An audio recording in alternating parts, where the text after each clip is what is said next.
오늘 이 설교 본문 잘 알려진 거죠. 여러분들이 여러 번 읽었고 들었을 겁니다. 어떤 사람이 예수께 와서 다짜고짜로 이렇게 물었다고 하죠.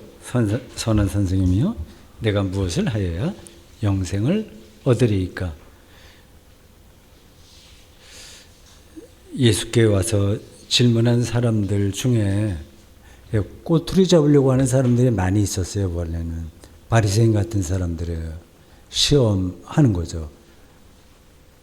근데 이 사람은 진리를 알고 싶은 열망이 강했던 것 같아요. 특별한 사람이에요. 괜찮은 사람이에요. 이 사람이 질문한 주제는 영생입니다. 이게 신약 성경의 핵심 주제예요. 영생, 영원한 생명.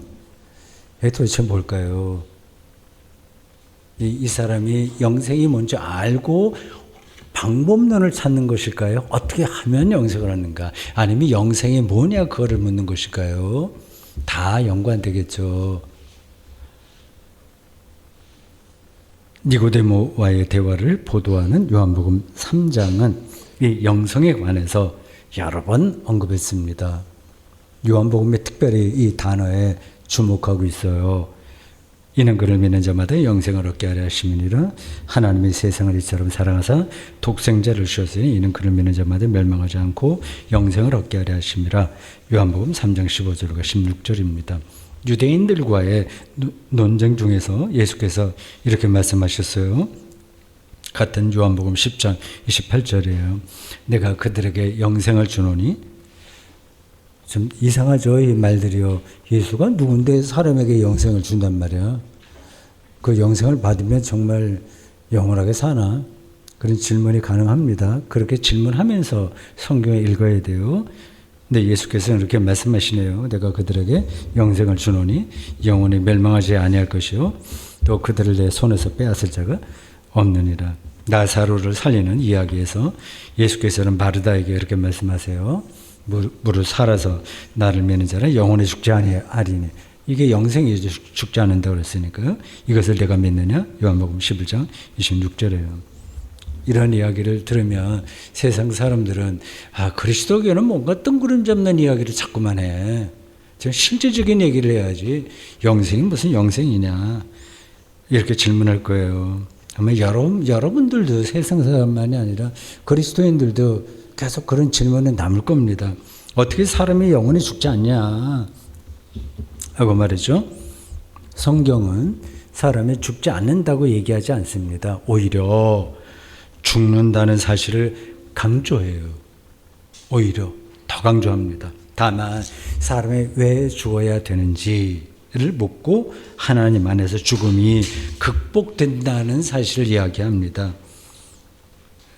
성경이 죽음을 그렇게 강조하고 그것이 하나님 안에서 극복된다는 사실을 말하는 그 이유는, 아니 그 말의 그 동기는, 아니면 그 핵심은 현재의 삶을 보잘것없다고 부르는 게 아니라 오히려 거룩하고 절대적인 사건으로 인정하는 겁니다. 지금 우리가 살아있는 이 삶이 절대적이다라는 사실을 그런 방식으로 말하는 거예요. 이를 한스 퀸의 표현으로 바꾸면 삶에 대한 신뢰입니다. für Trauen zum Leben, 삶, 살아있는 것에 대한 신뢰예요. 거기서부터 하나님이 자기 형상대로 사람을 지었다, 창조했다, 그리고 영원한 생명이 약속되었다고 말하는 겁니다. 그 연관이 어떻게 되는지 이해하시겠죠? 제가 볼 때 그리스도 교의 영생 교리를 비판하는 세상 사람들이 오히려 전반적으로 허무주의에 빠져 있는 거예요. 그들은 열심히 살아봐야 결국 죽는데 모든 게 끝나니까 지금 잘 먹고 잘 살고 인생을 즐기라고 주장합니다. 그게 허무주의 아니고 뭐겠습니까? 역설적인 거예요. 그런 태도로 삶을 즐긴다고 해서 정말 즐거울까요? 그래 행복할까요? 허무가 바닥에 깔려 있는데 그게 즐거울까요? 여러분들 어떻게 생각하십니까?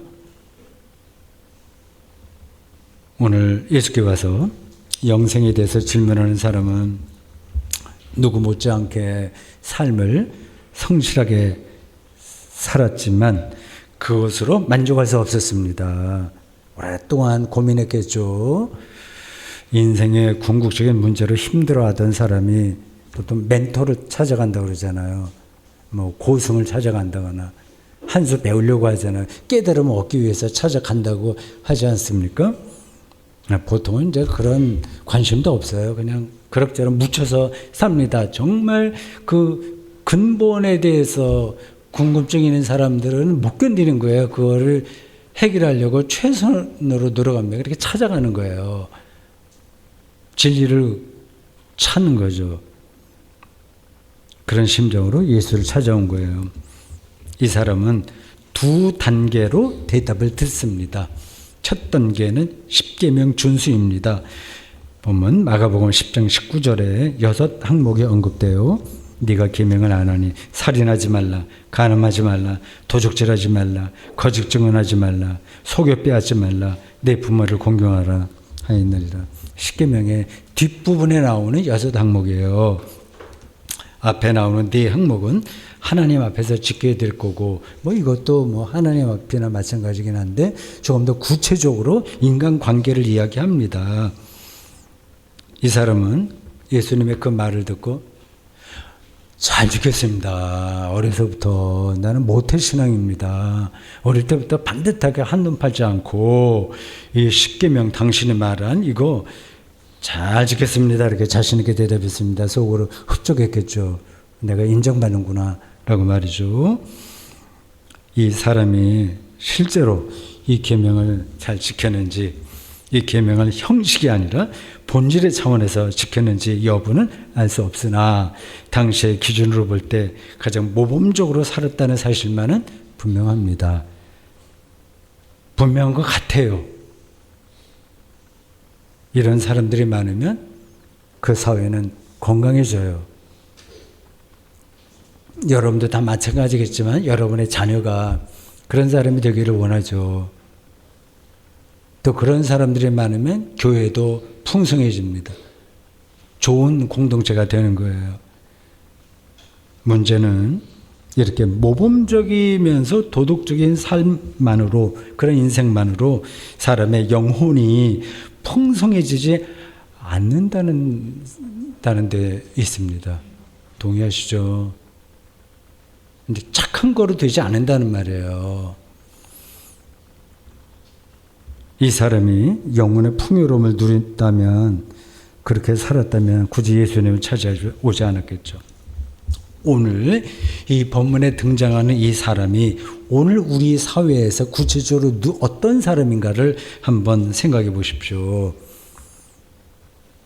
네, 뭐 교사들일까요?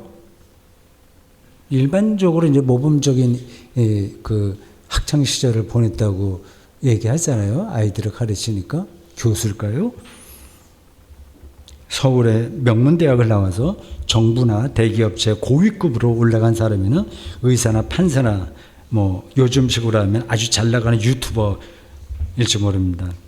많은 이들에게 존경받는 대형교회 목사라고 해도 좋습니다. 칭찬받을 만한 사람들이에요. 우리는 그들의 스펙과 생활 수준만 보고 성공적인 인생이라고 말하고 부러워합니다. 그런데 말이죠. 도토리 키재기라는 말이 있잖아요. 그들의 삶도 인간 삶의 가장 중요한 대목에서는 평범한 사람과 전혀 다를 게 없다는 사실을 놓치지 말아야 됩니다. 거기서 거기에요. 뭐 크게 차이가 있는데 왜 그러냐. 사는 방식은 크게 차이가 나죠. 뭐 20억짜리 아파트 서울 큰데 거기 사는 사람이 있고 뭐 전세 월세에 사는 사람이 있어요. 사는 방식은 달라요. 그러나 그들도 외로워하고요. 20억짜리 아파트에 살아도 허무에 떨어지고 자기 실존을 불안해하고 끊임없이 자기를 높이려는 욕망 앞에서 스스로 좌절합니다. 내가 왜 이러지? 이러고 싶지 않은데 왜 이러지? 좌절합니다. 더 근본에서 사람은 누구나 똑같이 하루 3끼 밥을 먹어요. 그리고 배설해야 되고요. 숨을 쉬어야 돼요. 이런 아주 근본적인 것에 비해서 사람의 생활 수준은 아주 주변적인 거고 종속적인 겁니다. 이거 다 아는 이야기 제가 이렇게 잔소리식으로 설교하는 것 같아서 미안합니다. 아는 거 자꾸만 이야기하는 것 같았어요. 근데 다시 한번 각성하시라고 말씀드리는 거예요. 생활 수준이 높은 것만으로는 영혼의 만족 아예 불가능하다는 뜻이에요. 그걸 전제하고 인생을 봐야 됩니다. 오죽 했으면 괴테가 파우스트에서 자기 영혼을 악마에게 판다는 이야기를 했겠습니까? 죽을 때까지 뭔가를 그렇게 찾는 거예요. 근데 안 되죠. 해결이요. 이왕 찾으려면 제대로 찾아야 되겠죠. 사이비 교주를 찾아가듯이 자기 영혼을 파는 것은 잠시는 솔깃해할 수 있어도 참된 만족을 주는 영생과는 거리가 멉니다. 21절에 따르면 내가 어려서부터 다 지켰다라고 말하는 이 사람을 보시고 예수께서는 그를 사랑하시고 또 말씀하셨다고 그렇게 표현되어 있어요. 사랑하셨다고 그래요. 그 기특한 거죠. 그렇게 사는 게 어려우니까 최소한도 10계명을 다 최선으로 지키고 사는 거가 얼마나 대단합니까? 인정하는 거죠. 우리식으로 바꿔서 교회 생활에서 누구에게나 인정받을 정도로 충성 봉사한 그리스도인님이 분명하니까 칭찬해줘야 마땅한 거 아닙니까?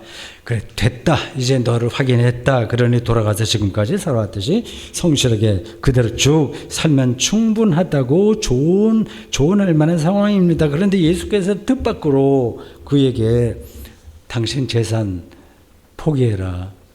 가난한 사람들에게 줘라. 그리고 와서 나를 따르라. 좀 말도 안 되는 소리를 하는 겁니다, 지금. 그게 바로 이 사람이 예수께 들은 둘째 단계의 대답이에요. 첫 번째는 10계명, 철저하게 도덕적이고 윤리적이고 착한 사람 되는 거. 모범적인 사람이 되는 거. 거기까지도 힘든데 그 다음 단계를 얘기하는 거예요. 다 팔고 그리고 나를 따르라. 이게 말이 됩니까? 이렇게 21절에서 말씀하시네요. 네게 한 가지 부족한 것이 있다. 가서 네게 있는 것을 다 팔아 가난한 자들에게 주라. 그리하면 하늘에서 보화가 네게 있으리라. 그리고 와서 나를 따르라. 나를 따르라는 말 많이 나오잖아요. Follow me.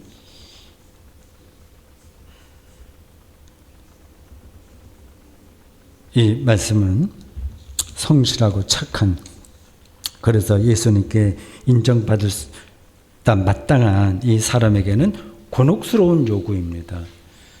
이 사람은 예수께 와서 뭔가 내면의 문제를 해결할 수 있지 않을까 기대했는데 오히려 시험에 들고 마는 거예요. 그냥 그 수준까지만 살지. 예수에게 와서 영생이라고 하는 근원적인 것 질문해서 시험에 들었어요. 예수께 오지 않은 만도 못한 결과를 보입니다. 모세오경을 달달 외우라거나 아니면 성지순례 다녀오라거나 아니면 예수 유랑 공동체에 기부금을 좀 내라 이렇게 했으면 선뜻 했을 겁니다.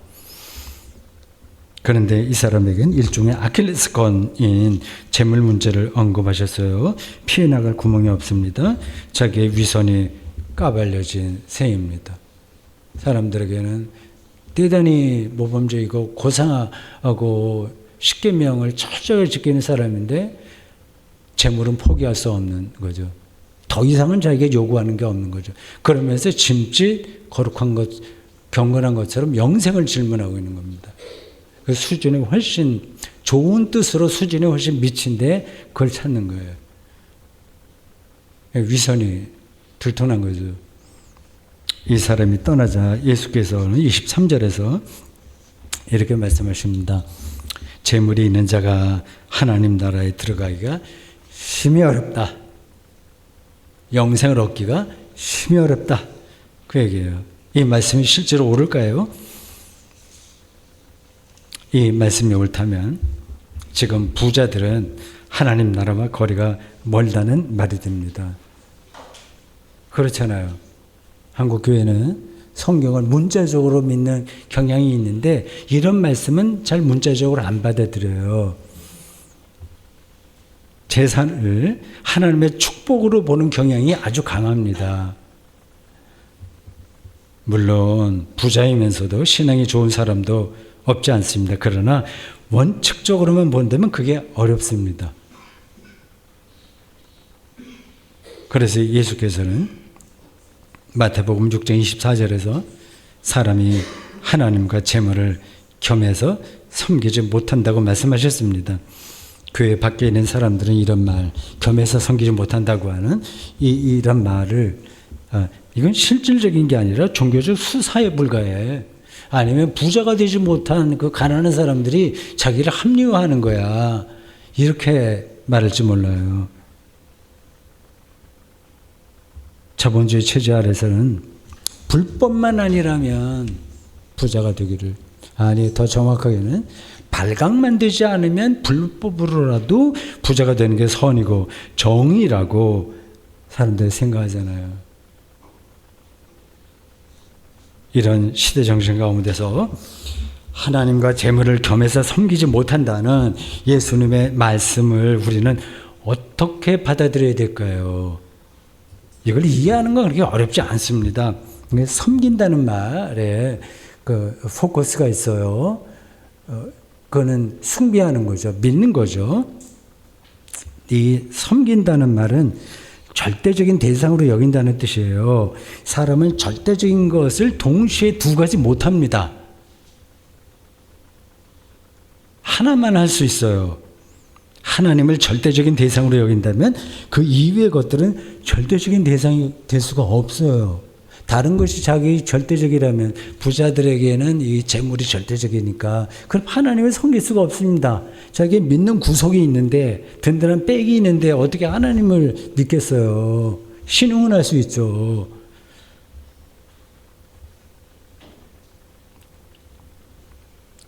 일상을 보더라도 우리가 온전하게 집중할 수 있는 대상은 한 가지라는 걸 알 수 있어요. 숨, 이거 절대적인 거예요. 숨 쉬는 거. 그리고 먹는 거, 이게 절대적이잖아요. 두 가지를 동시에 못 합니다. 숨을 쉬려면 기도가 열려야 돼요. 기도가 열리려면 식도가 맞죠? 식도가 닫혀야 되고, 식도를 열어서 뭐 먹을 때는 기도가 닫혀야 돼요. 물론 숨을 쉬면서 밥을 먹죠. 그러나 그게 넘어갈 때는 하나만 할 수 있는 겁니다. 사랑에 빠진 연인들도 한 사람만을 대상으로 합니다. 뭐 양다리 걸친다고 하는 거는 형식적으로는 가능하긴 한데 실제적으로는 가능하지 않은 겁니다. 하나님께서 축복해 주셔서 자신을 부자로 만들어 줬다고 말하는 사람들은 성경이 말하는 하나님을 알지도 못하고 사실은 믿지도 못하는 겁니다. 그렇다면 그리스도인들은 지금 당장 모든 재산을 팔아서 가난한 사람이 나눠주고 무소유로 아니면 최소한의 일용할 양식만으로 사는 게 최선일까요? 그렇게 산 사람들이 없지 않습니다. 스콧 니어링이라고 들어보셨죠? 스콧 니어링 1883년도 출생, 1983년도 졸. 그래서 100년 살았어요. 전 세계 사람들에게 본보게 됩니다. 그는 미국의 명문가 가정에서 태어나서 경제학 교수가 되었지만 반자본주의와 반전 평화 사상을 아주 강력하게 설파하다가 간첩 혐의로 미국 연방 법원의 재판도 받았습니다. 물론 이제 결과는 무죄였죠. 그는 젊은 아내와 뭐 아주 사적인 건 내가 다 잘 몰라요. 아내가 젊었어요. 한 20살쯤 차이가 나나? 15살 차이 나나? 아내와 함께 도시를 떠나 깊은 산골로 들어가 지금 자연인처럼 심플 라이프를 실천했습니다. 그래서 많은 사람들이 거기에 찾아가서 배웠죠. 100세가 되던 해 스스로 곡기를 끊고 삶을 마쳤습니다. 그 장면을 아내가 보고 잘 글로 써서 사람들에게 말하고 하는 그 이야기도 있습니다. 지금도 심플 라이프나 미니멀리즘을 시행하는 사람들이 많습니다. 기본적으로 수도원 생활은 무소유와 심플 라이프를 전제합니다. 그리스도인들에게는 자발적 가난이 꼭 필요하다 이렇게 주장하는 한국 신학자도 있었습니다. 이런 삶은 자발적 가난은 일부에게만 가능하기에 그리스도인들의 일반적인 모든 그리스도인들에게 보편적 윤리라고 말하기는 어려워요. 다 그렇게 할 수는 없어요. 소수만 그렇게 합니다. 이와 반대로 20여 년 전부터 청부론을 설파한 한국의 대중 설교자가 있습니다. 들어보셨죠? 청부론. 깨끗한 부자라는 얘기예요. 깨끗한 방식으로 부자가 된 다음에 그 돈을 의미 있게 사용하자는 논리입니다. 그분이 이제 고지론 보고도 설파하기도 했어요. 기독교인들이 사회 곳곳에서 높은 자리에 올라가서 고지를 점령해서 세계 복음화해야 된다, 그런 논리입니다. 그럴듯하게 들리는 이런 논리가 그리스도인들에게 맞는 윤리라고 저는 생각하지 않습니다. 깨끗한 부자라는 표현 자체가 하나님 나라를 지향하는 그리스도인들에게는 형용 모순이기 때문입니다. 돈을 깨끗하게는 벌 수 없다는 뜻이에요. 왜 그런지는 제가 설교 오늘 복귀 시간이 있으니까 잠깐 더 설명하겠습니다. 저는 자본주의 체제 안에서 사는 그리스도인들에게 어느 정도의 재산이 허용되는지를 이 계량적인 수치로 말씀드릴 수는 없습니다. 그건 각자가 선택해야 될 문제예요. 고대 유대인들도 이런 문제로 힘들어한 것 같습니다. 우리도 고민 좀 해야 되지 않겠습니까? 재산이 어느 정도 있어야 이게 그리스도인의 삶으로 타당한가 하는 거를 고민하지 않고 이 자본주의 이데올로기가 요구하는 무한정의 성장과 재산 증식을 따라간다는 게 이게 말이 되겠습니까? 고대 유대인들도 이런 것으로 힘들어했던 것 같아요. 어느 시대나 마찬가지예요. 잠언 30장 8절이 이렇게 말합니다. 나를 가난하게도 마옵시고 부하게도 마옵시고 오직 필요한 양식으로 나를 먹이시옵소서. 이어지는 9절에서 배가 부르면 하나님을 모른다고 할지 모르며 가난하면 도둑질로 하나님의 이름을 욕되게 할까 두렵다고 기도했어요.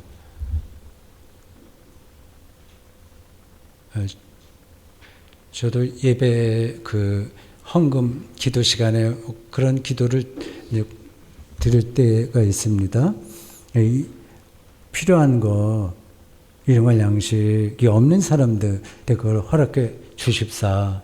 그리고 너무 많아서 문제가 되는 사람들에게는 재산을 그걸 제거해 달라, 그런 뜻으로 말이죠.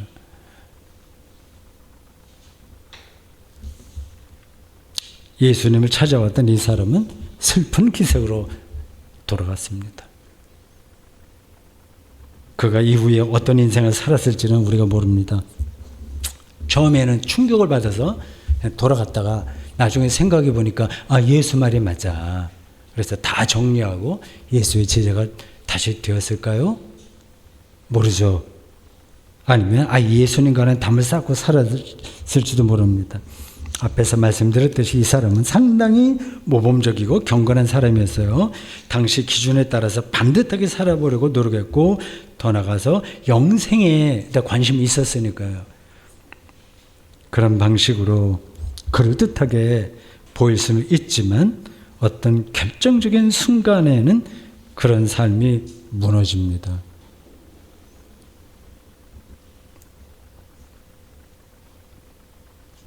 예수께서는 23절에 이어서 24절에서 하나님의 나라에 들어가기가 얼마나 어려운지, 낙타가 바늘기로 나가는 것이 부자가 하나님의 나라에 들어가는 것보다 쉬우니라, 이렇게 다시 강조하셨어요.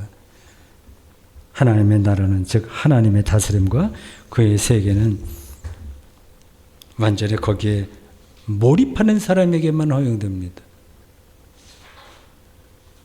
재산에 대해서 너무 관심이 많아서 여기에 한눈이 팔려 있는 사람에게 어떻게 하나님 나라가 관심이 되겠어요? 안 되는 겁니다. 거의 숨도 쉬지 않고 뭐 음식을 먹으려고 하는 거하고 비슷한 상황이죠. 그래서 예수께서는 재물을 팔아 버리라고 아주 비현실적으로 들리는 명령을 드린 겁니다. 이 사람을 예수께서 사랑하셨고 아끼셨기 때문에 그래도 이런 말씀이나 하신 거지, 그렇지 않으면 내버려 뒀겠죠. 그래, 착하게 잘 살았다, 앞으로도 그렇게 살아라, 그런 정도로 끝났겠죠. 지난 목요일 밤 속보로 전라도 광주가 고향인 소설가 한강이 2024년 노벨 문학상 수상자로 결정됐다는 소식을 듣고 우리 모두가 깜짝 놀라고 기뻐했습니다. 저는 수년 전 그가 맨 부커상을 받았을 때 그의 소설, 대표 소설 채식주의와 소년이 온다를 읽었습니다. 며칠 전에 제 아내에게 줬어요. 한번 읽으라고요. 관심이 있어서 읽을 겁니다.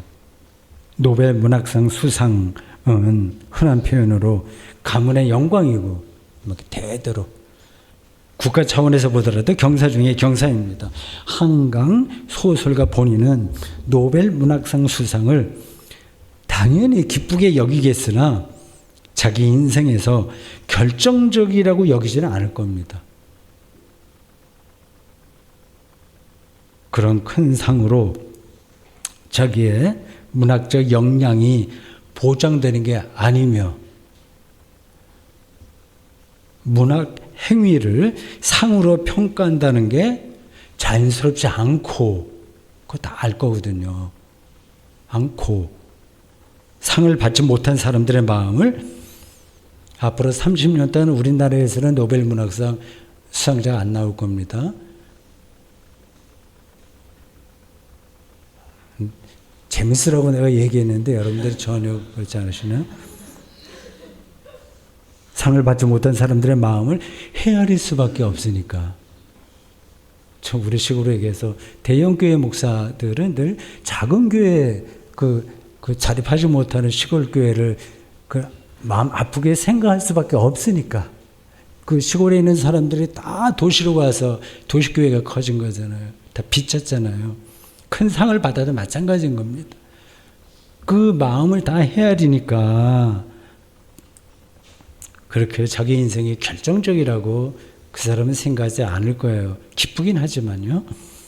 이번에 공식적인 기자회견을 열지 않겠다는 소식이 그의 부친인 한승원 소설가 입을 통해서 전해졌습니다. 다 아시죠? 들으셨죠? 팔레스타인과 우크라이나에서 여전히 많은 사람들이 죽어가는 마당에 마냥 즐거워할 수 없기 때문이라고 하는 겁니다. 참 노벨 문학상을 받을 만한 사람이에요. 이 사람의 관심은 오직 한민족, 우리 한민족, 한반도에 사는 한민족의 슬픈 역사를 통해서 5.18 그리고 광주 4.3 등등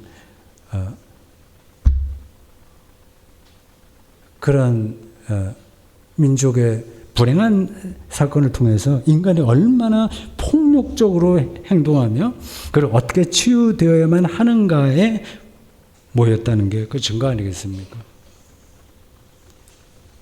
그런 소설가나 시인이나 예술가들도 그렇게 사는데 예수의 제자들은 어떻겠어요? 단순히 십계명에 머물지 않고 예수님이 선포한 하나님 나라에 집중하는 겁니다. 십계명 너머를 지향하는 겁니다. 그래서 예수께서는 그런 삶에 방해되는 것들을 포기하라고 다그치듯이 말씀하셨습니다. 이런 예수님의 말씀이 지나친 거다, 비현실적이다 라고 사람들은 생각합니다. 오늘 본문에서 이 사람이 재산이 있기에 많기에 슬퍼하면서 예수를 떠났듯이 예수님의 말씀에 우리는 적당한 거리를 두고 삽니다. 그러나 여러분, 다음과 같은 엄중한 사실을 모르는 분은 없을 겁니다. 우리가 부둥켜 안고 있는 모든 재산과 인간관계와 가족관계를 포함하여 문학 업적과 정치 업적은 언젠가 우리 곁을 호련히 완벽하게 떠납니다. 예외가 없어요. 그렇다면 그런 절체절명의 순간에도 여전히 생명력을 잃지 않는 세계로 오늘 본문에 나오는 용어로는 영생에 집중하는 것이 실제로 현명하고 현실적인 삶이 아닐까요? 이것이야말로 지혜롭고 리얼한 삶이 아닐까요?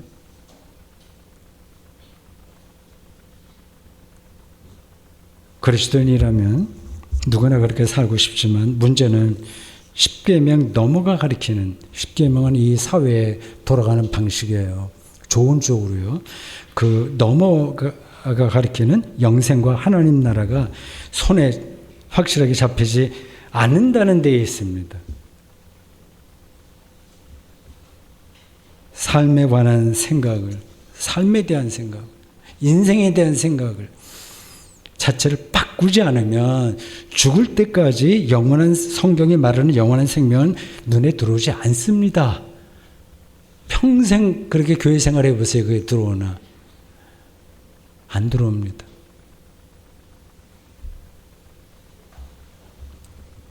삶에 대한 생각을 바꾼다는 말은 다음의 사실을 의미합니다. 삶은, 생명은, 우리가 살아있다는 사실은 그 생명에 대한 그 모든 것들은 우리가 설계해서 만들어내는 게 아니라 세상을 무에서 창조하셨고 완성하실 하나님에게서 선물로 받습니다. 받는 거예요.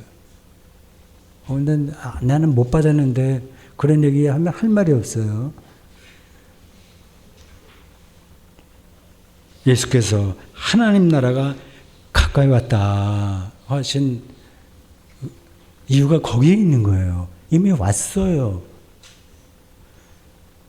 여러분은 생명의 깊이와 삶의 신비를 가리키는 영생과 하나님 나라를 향해서, 즉 십계명 너머를 향해서 삶의 방향을 바꾸셨나요? 어느 정도로 바꿨나요? 이제라도 바꿀 생각이 있으신가요?